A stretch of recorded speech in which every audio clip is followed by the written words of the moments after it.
silence. Not the kind born of peace, but the suffocating kind that falls before a storm, when every voice in the galaxy dares not whisper, because a single word might shatter the fragile thread of order holding countless worlds together. The great chamber of the Galactic Tribunal stretched wide enough to hold the capitals of 3 different empires within its vaulted dome. The walls shimmered with light harvested from stars long dead, woven into cascading murals that shifted between the histories of species, their triumphs, their wars, their disasters. Every delegation was present. From insectoid hives whose limbs clicked against polished crystal, to aquatic leviathans floating in hovering spheres of nutrient brine, to reptilian warlords draped in jeweled armor that had drunk the blood of 100 battlefields. And all of them, every claw, every eye, every flickering luminescent tendril, were fixed on the small shape at the center dais, a human, alone. Marcus Hale stood there, posture steady though the weight of the galaxy pressed down on him. His uniform was plain, no medals, no decoration, only the faintest trace of worn fabric near the collar where his hands sometimes clenched during restless nights. He looked unremarkable to alien eyes, soft flesh, 2 arms, 2 legs, no natural armor, no glittering aura of psionics. He bore scars, but not the dramatic kind that some warriors displayed as badges of honor. These were thin, pale etchings across his hands and jawline, quiet records of battles survived rather than glorified. He should have been invisible among such a gathering, and yet it was the absence of grandeur that made him impossible to ignore. For this was the first time in history that the Tribunal had demanded humanity defend itself, not on the battlefield, but in words, and the entire galaxy had tuned in. Systems paused their commerce, armies waited in stillness, billions of civilians projected the chamber into their homes. Tee-hee accusation, humanity, reckless and dangerous, had destabilized too many borders, scarred too many empires with their stubborn refusal to kneel. The verdict could be extinction by sanction, exile from civilized space, or worse. Marcus heard the formal charges read aloud by the Kyrox arbiter, its voice like knives drawn across glass. Each accusation felt less like law and more like a death sentence. Words such as aggression, contamination, irreverence echoed. The gallery murmured with agreement. Humanity was an upstart, they said. Humanity was undisciplined. Humanity was a threat. And Marcus? He said nothing. He stood still, eyes calm, as if he'd heard it all before. But deep within him, beneath the quiet mask, was the soldier who had crawled through mud, who had held the hand of a dying friend under alien skies, who had learned what it meant to carry both fury and mercy in equal measure. He had not come as a politician. He had not come as a lawyer. He had come as a man who had seen the cost of survival and still chosen to stand. Across the dais, the supreme commander of the Krivathi hegemony sneered, his tusks gleaming wetly under the chamber lights. His voice thundered, "Human, you come here cloaked in civility, but we have seen your true nature. You kill without hesitation. You defy treaties. You infect weaker worlds with your ideals of independence. You teach slaves to think themselves free, and when warned, you spit in the face of order." He leaned forward, thick claws curling against the rail. "What defense can you offer, Marcus Hale of Earth, when your species is guilty by its very breath?" The words rippled through the assembly. The Krivathi were not alone in their condemnation. Dozens of factions had suffered human interference, sometimes through war, sometimes through stubborn acts of compassion that undercut regimes built on obedience. And though many species had benefited from human defiance, few dared voice it now. Marcus did not answer immediately. Instead, he let the silence expand, let it weigh heavy. He lifted his eyes slowly, scanning the gathered delegations, making no distinction between emperor or emissary. His gaze lingered not on the loudest critics, but on those who shifted uneasily in their seats, on the young species who knew too well what it meant to be trampled beneath older powers. He saw the hive queens who hid their larvae behind false neutrality, the aquatic envoys who tightened their fins in worry, the machine intelligences who calculated the risks of speaking aloud. When he finally spoke, his voice was not raised, but it carried. "You speak of humanity as though we are a contagion," he said. His tone was steady, deliberate. "But what you fear is not our weapons. It is not our fleets. What you fear is our refusal to accept chains, whether for ourselves or for others." A hush swept the hall.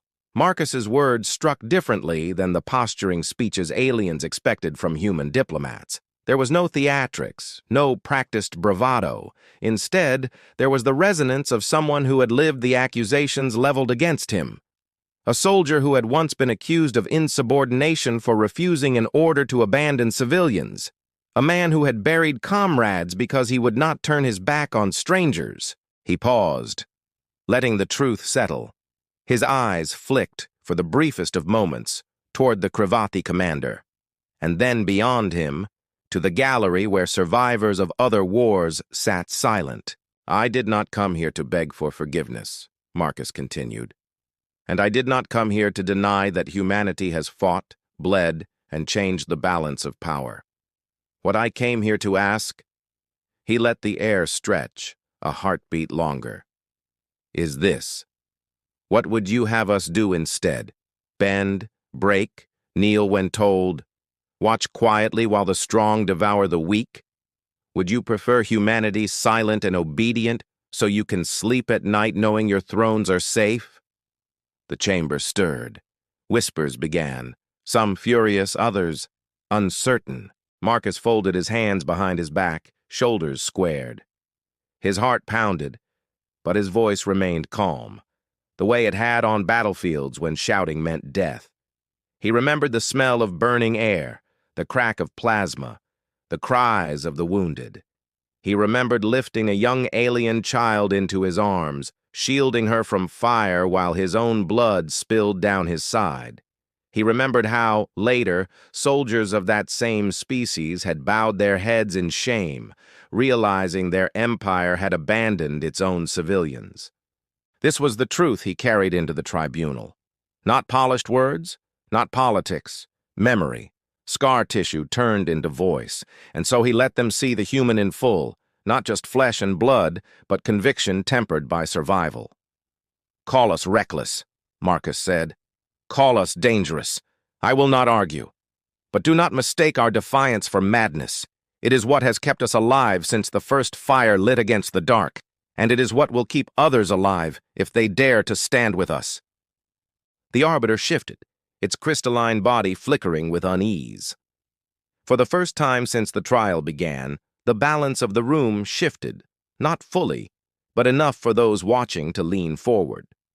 The seed of doubt had been planted. Marcus could feel it. He could feel the galaxy listening, and he had only just begun. The gallery buzzed like a hive stirred by fire. Delegates whispered into comm slates, antennae quivered, fins twitched, translators hummed, trying to keep pace with the cascade of murmurs. But Marcus didn't look at them. He didn't need to. He could feel the weight of their eyes pressing against him.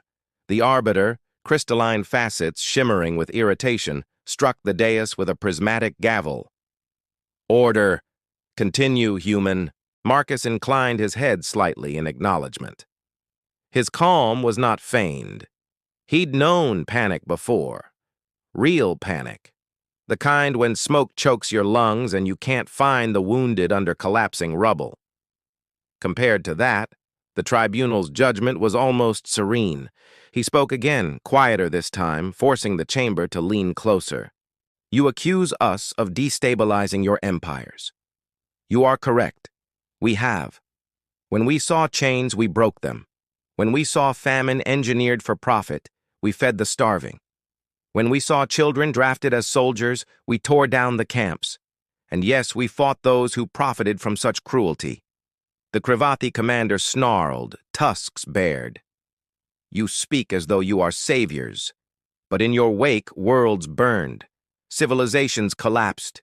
Your so-called compassion is nothing more than interference. Marcus turned his head toward him, expression unreadable. Do you know what collapsed, Commander? Systems built on the backs of slaves. Governments fattened on suffering. Regimes that deserve to fall. If the price of mercy is the ruin of tyrants, then humanity accepts that price. The words cut sharper than steel. A murmur of agreement, small, fleeting, rose from the gallery where weaker races sat. Marcus closed his eyes briefly, remembering. His voice softened. I stood once on the outskirts of a mining colony, he said, where the air was thick with poison. The workers were children, their lungs blackened before they reached maturity. I saw one boy. He couldn't have been more than 10 years old by your measure, collapse with a shovel still in his hands. His overseers let him lie there, discarded, while the rest kept digging. A hush fell over the chamber. I carried that boy out myself, Marcus continued. I dug into my own rations to keep him breathing until he could be healed. When we freed that colony, many of those children didn't even know what sunlight felt like. They'd never seen an open sky. His voice wavered just slightly, not with weakness, but with restrained memory. So when you tell me that our actions toppled a government, I will ask you only this. Which was more valuable, the government or the children breathing free for the first time? The chamber's silence was suffocating. Even the arbiter hesitated, crystalline facets flickering with unreadable light. Marcus drew in a steady breath. He had them leaning closer now. The memory wasn't just story. It was weight, pressing into the conscience of every delegate. He pressed further. You call us dangerous. Yes, we are. Dangerous to those who prey upon the helpless. Dangerous to those who use law as shackles. Dangerous to those who think might grants them the right to decide who lives and dies. But to those who seek to live free, to those who ask for nothing more than dignity, his gaze swept the chamber. To them, humanity is not danger. We are shield.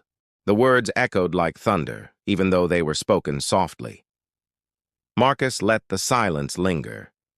He had learned long ago that silence was sometimes the most powerful weapon. Let your enemy's own conscience fill the void. And sure enough, he saw it. Unease, spreading through the chamber like cracks in glass. But not all. Some glared with fury, unmoved. From the eastern tier, a towering insectoid matriarch leaned forward, mandibles clicking with disdain. You presume, human, that your defiance carries moral weight. But what you describe is chaos. Empires cannot stand if every soldier follows his own conscience instead of command. You would unravel the very structure of order itself. Marcus tilted his head, studying her. Then he spoke, calm as a blade sliding from its sheath. Order without justice is nothing but tyranny with better branding. A ripple of shock spread. Some hissed, some barked in outrage, but others froze, as if struck by something they dared not admit. Marcus pressed the point. I was a soldier. I know the weight of command. I know that discipline saves lives.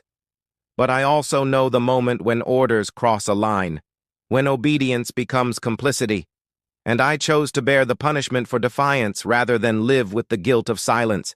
His hand unconsciously brushed the faint scar along his jaw. A reminder. They court-martialed me once, he said, eyes locked on the insectoid matriarch. Because I refused to withdraw from a village under fire.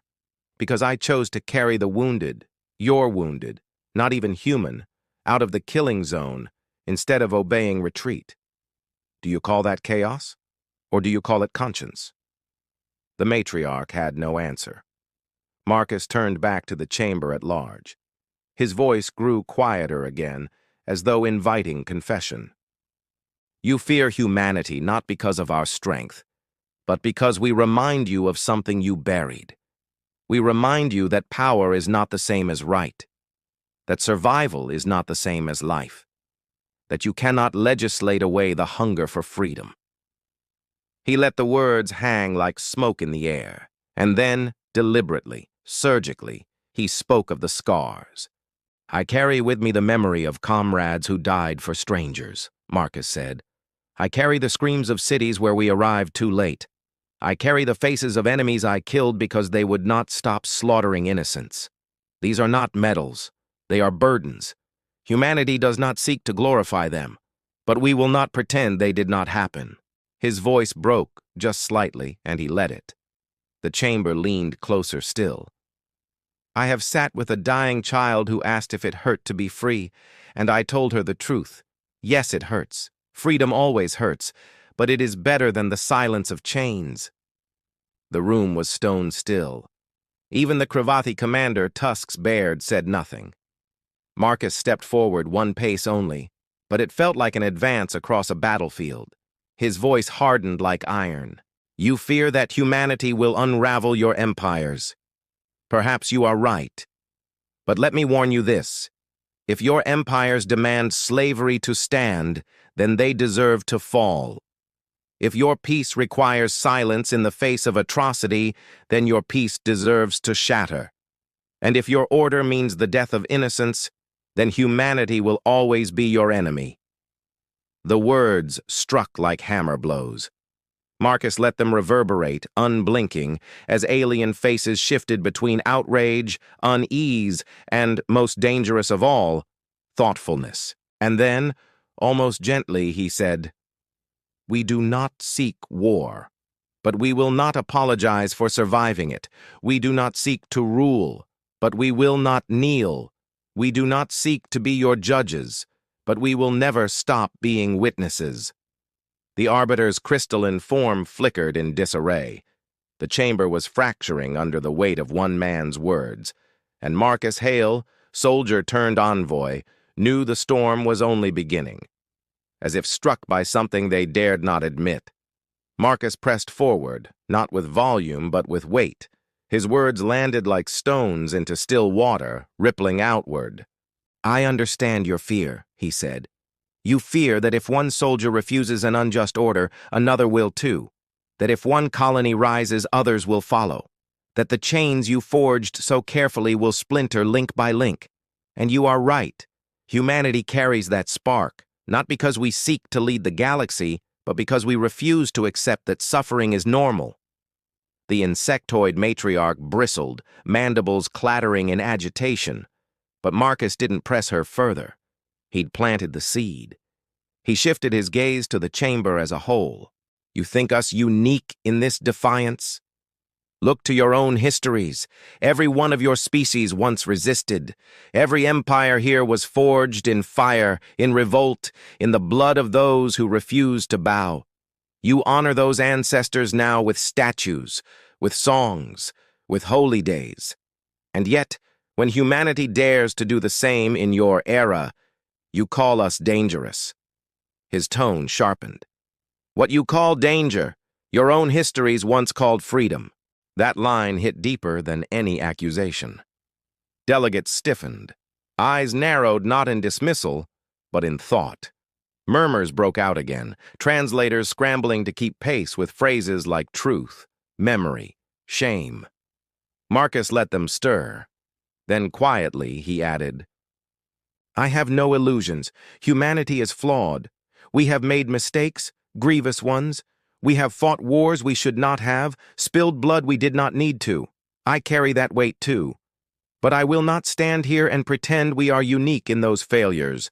No species in this chamber is clean. The difference is that when we see our mistakes, we try, however painfully, to learn from them. We adapt, we change, we remember." He drew in a long breath. And then, like a blade slipping between armor plates, he spoke the memory that had haunted him for years. "There was a battlefield," Marcus said. His eyes lost focus, staring past the tribunal walls. Cold, rain-soaked, mud thick as tar, both human and alien dead littered the ground. I found myself face to face with an enemy soldier, no older than a teenager. His weapon was shattered. He was paralyzed with fear. I could have killed him with a glance, and no one would have questioned it. The chamber was silent. I lowered my weapon, Marcus whispered. I carried him to the medics instead. Days later, when our forces were overrun, it was that same soldier who pulled me from the wreckage of my transport, who kept me breathing until we were both found. His voice tightened. If mercy is chaos, then let the galaxy have more of it. The hall erupted, not in cheers, but in a storm of overlapping voices. Outrage, agreement, disbelief. Some species hissed and struck the ground with limbs in protest. Others looked shaken, silent, as if Marcus's words had dragged ghosts from their own pasts. The Arbiter slammed its crystalline gavel, shattering the clamor into fractured echoes. "Enough!" it commanded. "This chamber will not be reduced to anarchy." Marcus stood unmoved. His calm seemed to magnify against the uproar. When silence fell, he spoke one final time. "You asked for humanity's defense. You have it. We will not deny who we are. We will not apologize for surviving. We will not beg for permission to exist. If you choose to condemn us, do so knowing you condemn the same spark that once lit your own worlds. But understand this."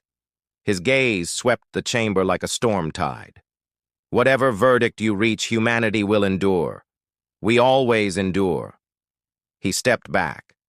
For a long, breathless moment, no one moved. No one spoke. The galaxy itself seemed to hold still, balanced on the knife's edge of decision. The Cravathi commander rose, fury in every motion, tusks gleaming. "This is manipulation," he roared. "Do not be swayed by a soft voice. Humanity is a virus."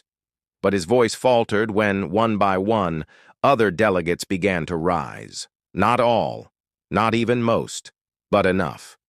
A cluster of smaller nations, of minor empires long kept quiet by fear, stood in visible defiance of the Cravathi.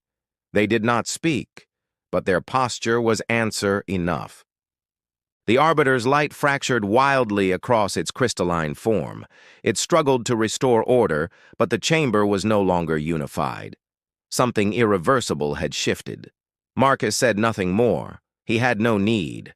His words were no longer his. They had become the galaxy's, echoing in minds that could no longer unhear them. Later, historians would call it the Envoy's trial. Some would claim it marked the beginning of the end for the old empires. Others would argue it was merely a spark in a storm already brewing. But those who were present remembered something simpler.